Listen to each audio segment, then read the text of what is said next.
എൻ്റെ പേര് ശ്രീനിവാസൻ കർത്ത, ഇലക്ട്രിസിറ്റി ബോർഡിലെ ഒരു ഉദ്യോഗസ്ഥനാണ്. ഞാനിവിടെ ഏത്തവാഴ കൃഷി ചെയ്ത് വിളവെടുപ്പ് നടത്തി ഇരിക്കുകയാണ്. അതൊരു വെട്ടിയത് കൊലയാണ് ഇവിടെ മുമ്പിലുള്ളത്.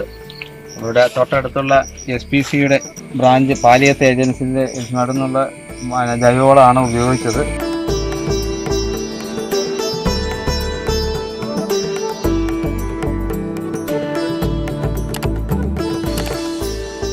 തുടക്കം മുതൽ തന്നെ SPCയുടെ ഫ്രാഞ്ചൈസി ഓണറുടെ നിർദ്ദേശപ്രകാരമുള്ള വളപ്രയോഗങ്ങളാണ് നടത്തിയിരുന്നത്.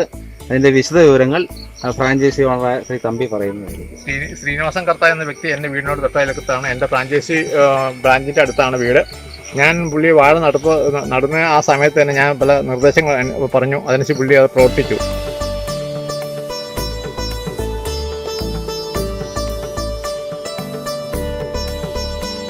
മൂന്നാമത്തെ വളം ചെയ്യുന്ന എൻ്റെ നിർദ്ദേശപ്രകാരം പുള്ളിക്ക് ചെയ്യാൻ പറ്റിയില്ല. പുള്ളിയുടെ ഫാമിലി പ്രോബ്ലം കാരണം പുള്ളി 3-4 മാസമായിട്ട് പുള്ളി ഉണ്ടായിരുന്നില്ല. അതുകൊണ്ട് ആ വളം പൂർത്തീകരിക്കാൻ പറ്റിയില്ല.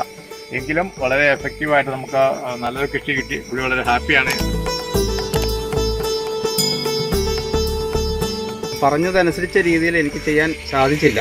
എങ്കിലും ഇപ്പോൾ ഇവിടെ ഉണ്ടായ കൊലയനുസരിച്ച് ആദ്യത്തെ കൊല ഏകദേശം ഒരു 30 കിലോയുടെ കൊല കൊടുത്തു. 5-6 കൊല 25 കിലോ 20 കിലോ എന്നുള്ള രീതിയിൽ പീരിക്കുന്ന കൊലയും 25 കിലോയുടെ ഉള്ള ഒരു കൊലയാണ്. ഇനിയും 10-50 കൊല വെട്ടാനുണ്ട്.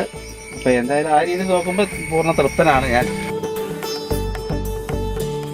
കീടനാശിനികളൊന്നും ഉപയോഗിച്ചിട്ടില്ല ഇതിൽ. അല്ലാതെ തന്നെ ഇത്രയും രീതിയിലുള്ള വിളവ് എടുപ്പ് കിട്ടിയതിൽ സന്തോഷവാനാണ്. മുന്നോട്ടുള്ള വർഷങ്ങളിലും SPCയുടെ നിർദ്ദേശപ്രകാരം പൂർണ്ണമായി അനുസരിച്ചുകൊണ്ട് തന്നെ കൃഷി മുന്നോട്ട് കൊണ്ടുപോകണമെന്നാണ് എൻ്റെ ആഗ്രഹം. ശാസ്ത്രീയമായ ജൈവകൃഷിയാണ് SPC പ്രൊവൈഡ് ചെയ്യുന്നത്. അതനുസരിച്ച് കൃഷി ചെയ്താൽ തീർച്ചയായിട്ടും കൃഷി ലാഭകരമാണ് എന്നുള്ളതിന് ഉത്തമ ഉദാഹരണമാണ് ഇദ്ദേഹം.